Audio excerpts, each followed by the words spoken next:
Welcome back to Puddle's Garage. Now, if you guys have been following along, you will know all about what's behind me here, which is our 2GR swap Celica. But this video is not about this Celica. There will be very shortly.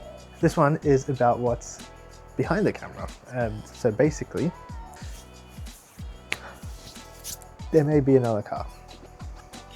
If and when this car is completed, we're probably not going to be able to drive it on the road legally. That's where the car behind you right now comes in. So we need a car that's capable of towing, and we probably want to take it somewhere off-roading or such. Now that leaves us with a few options here in Australia. We've got some Utes, BT50s, Tritons, Hilux, but I don't like the Ute shape. There's another option, which is like an SUV. So there's our X5s, our Cayennes, what else? Tuaregs, but they're not so great off-road. They're great probably towing, but they're probably not the best off-road. That leaves us with our last category, basically our 4x4s. There are a few options. Land Cruisers, very reliable, very capable, but very expensive. Nissan Patrols, Mitsubishi Pajeros, maybe even a Challenger, but they are a bit too reliable. They won't leave you stranded. They won't give you that sense of adrenaline when you're driving out somewhere if you're ever going to make it back. So what we're looking for is something that's cheap. Yeah, that's about it. Can't ask for much when you're looking for the cheapest tow rig. So in summary, there's a few things that this car needs to do. Number one, it needs to be able to tow our lovely race car, the Celica. And number two, we're going to hope it has some off-road capabilities so that we can do camping, overlanding, etc. Hopefully. After searching for a few months, we came across a listing that was perfect.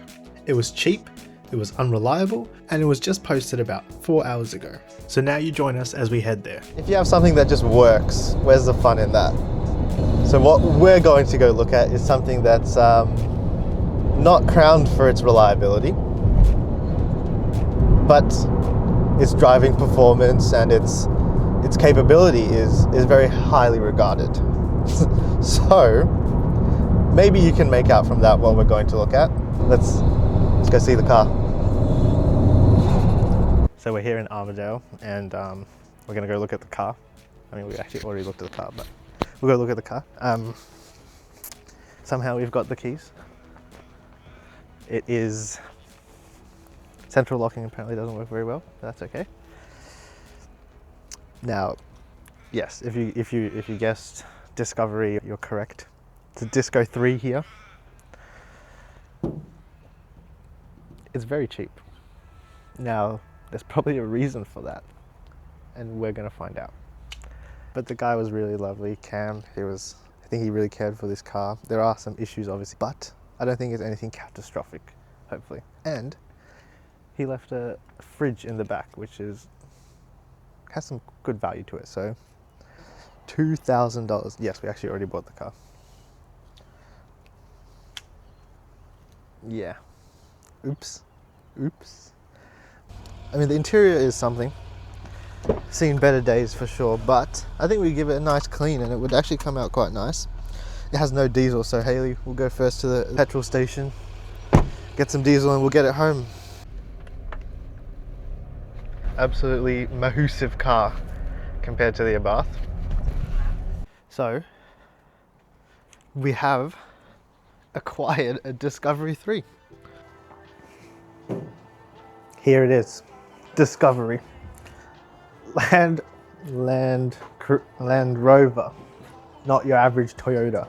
This is our Discovery 3.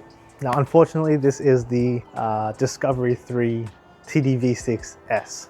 So it doesn't have all the amazing features that Discoveries are known for. It doesn't have the air suspension. So this has the coil suspension from factory, which is really unfortunate. We kind of miss out on the best feature on this car, but it does mean we won't have problems with it. And this car was only $2,000. Can't complain too much there. And we can complain, but can't complain too much.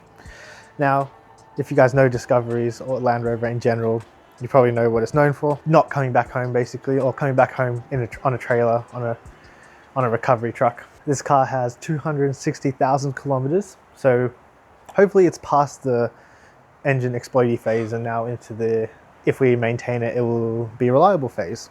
It has the 2.7 TD V6 Lion engine, which was made in conjunction with Ford or something along those lines.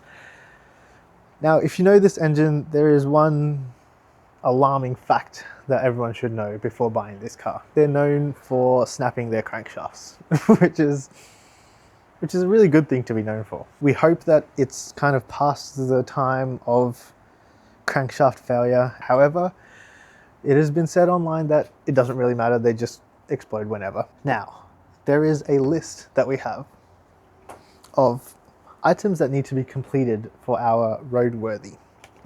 So number 1, roof lining sagged to be secured. The left window tint to be removed. Upper and lower control arm bushes worn on the front. The right drive shaft boot torn. Front sway bar D bushes soaked in oil. Our spare wheel tray broken. Rear brake pads low. Wipers to be replaced. Right side steering rack movement. So those were the items that were, I guess, mechanical and need to be done for roadworthy. So the door lock actuators are pretty weak. They're not, the central locking doesn't open and close those locks very well. There is a fridge in the back, which is lovely. You can start us off on our camping journey. Anyway, let's get on to our major items, which is our control arm bushes. I think those will be our most difficult. We'll start getting them off. So upper control arm bushes and then lower control arm bushes as well. So that'll be fun. Checks. We've got our first step, which is our axle nuts off. That was the first step of many. Don't know how I'm going to get these ball joints apart, but let's continue. I have soaked everything in here in WD-40, so I hope that's making it a little easier. And the fact that being in Australia, don't get too much corrosion and rust, but it is almost 20 years old, this car, so it's bound to be somehow. Okay, so we've got our upper ball joint here loose. Got our steering tie rod here loose. Just gave him a nice smack. We've got our axle out of the hub, which gives us space to work on the rear arm and ball joint. After a bit more smacking, we've got our lower ball joint out as well. So now this suspension bolt and our eccentric nuts, we've got to get them out, but first we'll mark them. These bolts are so long. Look at this. This is the suspension, I guess the strut bolt that holds it to the lower control arm. It goes all the way through. Crazy. There we go. After a lot of fighting, got one lower control arm off this side.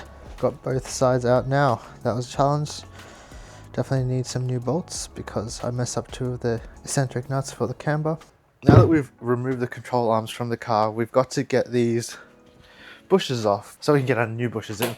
I've seen that the alignment of the bush is also important, so we've made a few marks here so that we can press them back in the same way.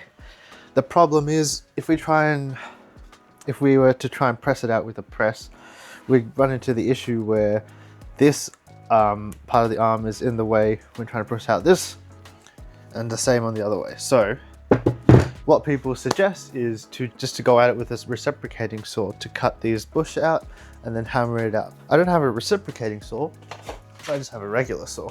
Let's try and do that. We have made some cuts on the inside and essentially we can just punch that out now. So that's the inside bit. Now this is the difficult part, which is the outer. We're gonna have to cut through this again and hit it out. Same way we did with this.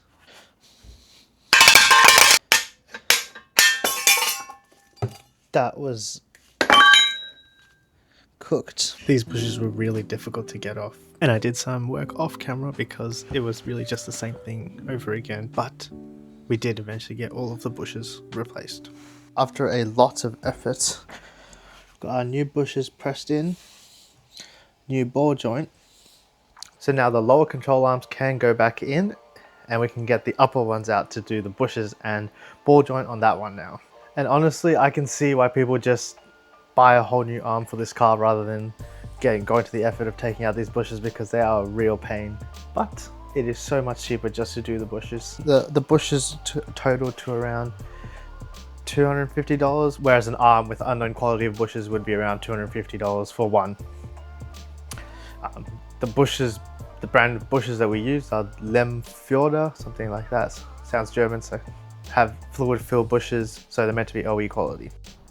So this is another part on the list that we need to fix. This is the driver's side drive shaft inner boot, front inner boot. So before we put the hub back together, we can do that and give it a nice clean. Oops. Get it the new boots on here. Maybe we'll try and fix this up. And we've got our kit here with the inner and outer boots. So we'll get, I don't actually know what this is called, but we'll get this off. There's a C-clip that we've taken off. Please believe me, I put it back on. It was just so messy and I didn't really want to record it and get the boot grease all over the camera. But believe me, I put it back on. But now with our new bushes on the bottom, we're able to put the arms back so we can get to the top ones. And obviously I made some great markings so I could put the alignment back together properly, and in the end, not even get close to them. Now we've got one, the right hand, the driver's side lower control arm back in. We won't tighten it up until it's in ride height, because that's what the service manual says. But now that the bottom is in, we're going to support this hub so that when we take off this top control arm, we're not just mashing up our new ball joint. So let's go ahead and take off the upper control arm now. Let's take off this bracket here. These upper bolts do not have the most clearance, and it was really difficult to get to the rear bolt. I had to reach around behind the tower, behind the strut tower, blindfolded. Okay, that's felt like I was doing surgery or something. Alright, now the bolts are out. Just gotta wiggle the arm out.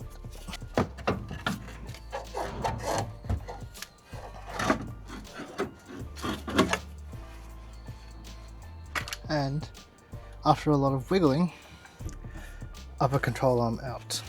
The upper ball joint, seeing some cracking in the boot. After a lot of fight, we've got our new... Okay, you may be wondering, how has this already got new bushes and new ball joint? It was exactly the same pain with the lower control arm, so I didn't want to show that again. But yes, it was done in a shop with a 50-ton press and a lot of effort. Bushes in. New ball joint, just got a cover on it. We'll get these upper arms back. We can tighten the old front suspension. We'll be done with that. Do need to get another alignment because we've taken out all our camber bolts and such, but let's put this on. The upper arms don't have any camber adjustment, so they go in a bit easier. However, there's not really much space for a torque wrench to fit in there, so we had to use the old arm torque wrench just to feel if it was tight enough. And now we're just torquing up everything we can without having the suspension loaded.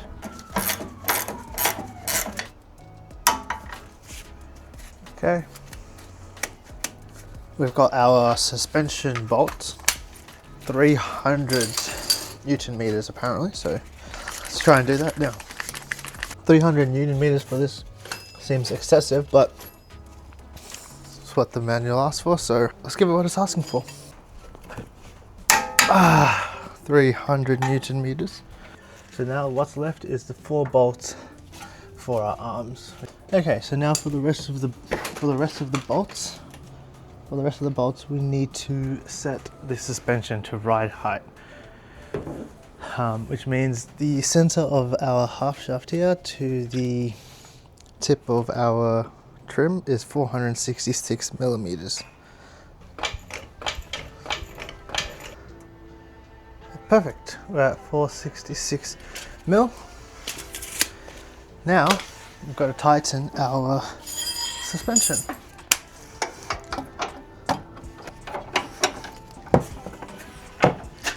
Now we've got to line up our marks again.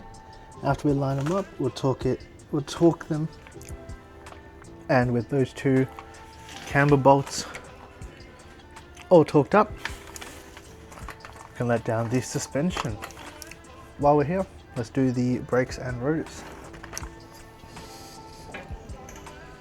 Actually, one more thing, we need to torque down this nut, 230 Newton meters for this nut. These front pads weren't actually a roadworthy item, and they actually had a bit of meat on them still, but the rotors had a massive lip on them, so I think it was better just to replace the whole thing. And we were doing the rears anyway, so we're going to do the fronts too at the same time. It seems like every job I do, I'm going to have to buy a new tool. For these brakes, they had a 15mm 12 point on the back. My set had a 14 and a 16, so that was another one to add. However, I've been pretty lucky as there haven't been any seized bolts, and the main ones have already been coated with a bit of copper grease, so thank you to whoever worked on this before.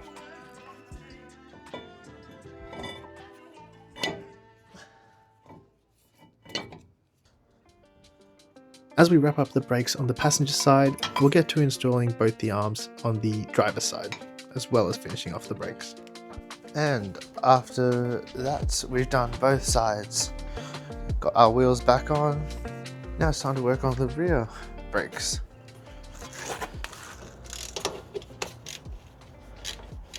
Definitely needed some pads on the rear. Yeah.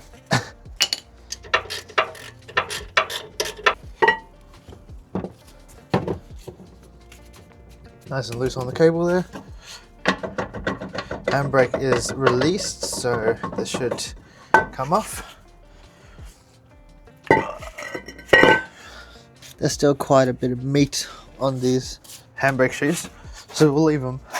But we did have a electronic parking brake issue before, so I think we're going to try and get to the module so that we can rebuild those gears.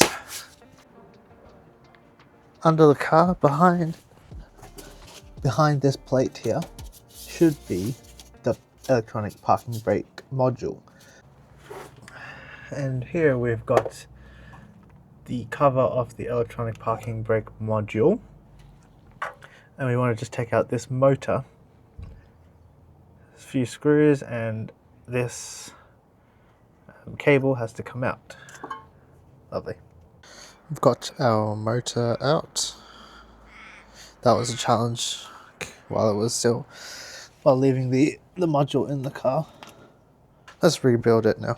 As I've seen online, many other people report the same issue where the spring is no longer on the clutch.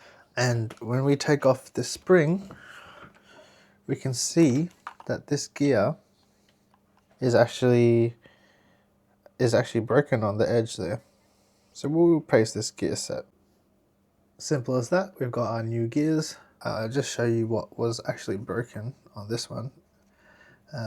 If we have a look right on the edge there, that plastic bit is broken. That is where our clamp was sitting, like such, in the clip, in the groove, and when it's broken, it's obviously come off, which means this acts as, I guess, a little bit of a clutch. When this spins, should engage it by pressing down.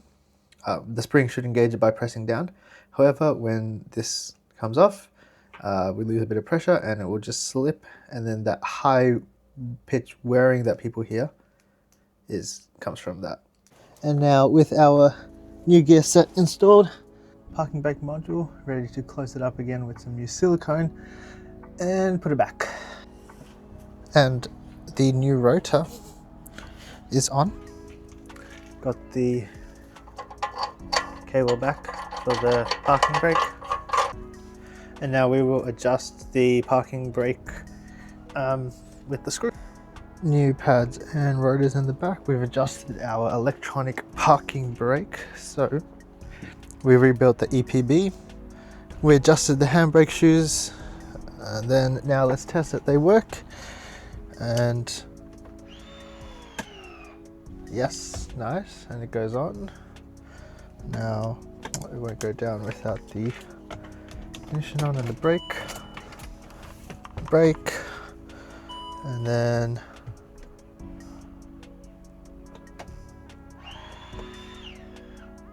perfect. And it sounds good and fast. And now from our brake bleed, we'll start furthest away from the reservoir. So rear right, rear left, front right, front left. Let's go. The fluid wasn't too bad and had been flushed pretty recently, but never hurts. Another item on the Roadworthy is to remove just the front left tint. I think it's because of this rippling. It's leaving a lot of glue.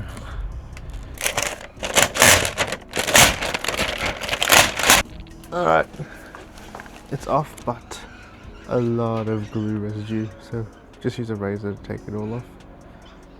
Easy. Our tint is now removed completely. This window looks lovely. There's a bit of residue in the corners, but mostly it's looking very nice. So that's another item ticked off the list for our Roadworthy, which is in this case our headliner. It is sagging quite badly, so we need to remove that as we have begun dismantling the interior. But yeah, this needs to get fixed. This door seal thing comes down a little bit, which will let down our headliner, hopefully. And there we go. It looks like it's going to be quite hard to get it out. I think it's going to have to come out like an angle or something. We might have to take the front seats out as well, so let's see what we have to do. I honestly must have gotten to every single panel in this car. Got pretty much everything off. Got it at this 45-degree angle, and hopefully it can slide out now. Oh my god, that was a challenge. This is honestly ridiculous. Oh my god.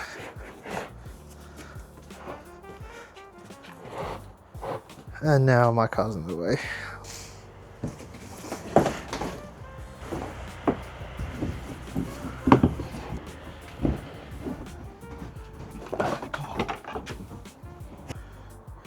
What a state. What a state. This is the headliner here, and we've started removing all the glue off of it. There's so much schmoo. I actually don't know how to get it off. I tried powder in this area. Didn't work very well. I tried scraping it with like a little paint scraper. That worked pretty decently, but then I started gouging into the actual headliner, so I stopped doing that. Online they say leave it in the sun for a few days and it should just fall off, so I think that's my plan of action. The other problem is this is about 1.7, 1.6 meters across, and all the headliner fabric that I've been seeing online is only 1.5. So gonna have to find something that's wide enough, and then it's about 3 meters ish long, 2.5 meters long. It's time for our headliner to go back in. We've painted it black, which I know a lot of people will disagree with. This is a really big headliner and it's hard finding material. It's probably better to do it the right way, but we've just painted the headliner card black. It doesn't look great, to be honest. I mean, it doesn't look bad, but it doesn't look amazing. There's definitely, you can see the fiber and the old glue. Nothing is smooth. Putting the headliner in was actually a lot easier than taking it out. Granted, half of the interior panels are all over the floor in the car, so I guess can't really compare that. Alright, now it doesn't look too bad, but I think once we put all the grey / beige handrails and such on, it's gonna look not so great. It's actually not looking horrendous in my opinion. The contrast is kind of nice. I don't like this back one, but the rest are actually fine. A lot of little faults, I guess, and some big ones too. The main one was this door lock didn't work properly or at all. And it seems to be a common problem with the actuators, which we've removed here. So I believe that this tab here is a little bit out of shape or something. We've bent this tab in quite a lot. So now that when the door is locked and the door is closed, it doesn't open. And then when we unlock the door, we can open the door. So this should be working now. It was working, but it wasn't working. Aside from the fact of the tab, it was also the motors inside the actuator that were really weak, so they weren't able to push and pull on the cable itself to unlock the car. So we're gonna have to get back in to get those actuators out again. Alright, let's get the rest of this off. Put it back together and the motors are still, I guess, a bit weak. We have ordered some new motors, but we'll get the door lock actuator out again. Okay, so now we've got the actuator open on the bench. These are the two motors that we're going to replace. This motor, it just pulls out, and then those connectors in there, easy. Okay, let's put this back together and see if it makes the door lock stronger. I just want to show you the other side, which isn't done yet. So if I unlock it, you can see how little or non-existent the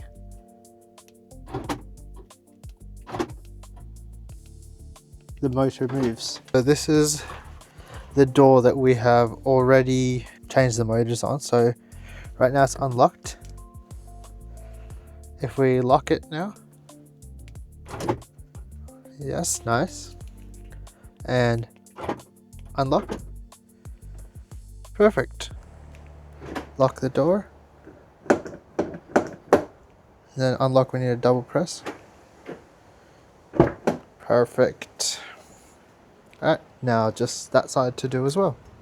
It's about a month later and all our items on our roadworthy check are completed. We've spent about $4,000 on this $2,000 car. All that's left to do, hopefully, is to book a roadworthy and get it inspected. And now, with the oil change, I think that is everything on our roadworthy list. We'll book in a time and we'll see if we can get this car roadworthy. Now, we have received the car back, and I'm excited to say that the car failed. It failed due to an excessive oil leak. Now, it was really difficult to see, I guess for them and for me.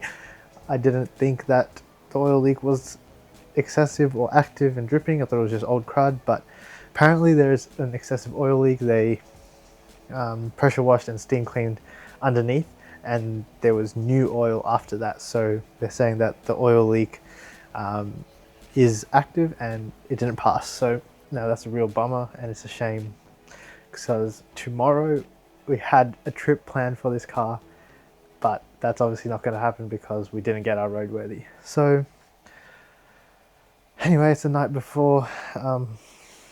Probably not a great idea cramming everything so late, but bit of a sad conclusion to the video. Disco didn't get registered, didn't get roadworthy.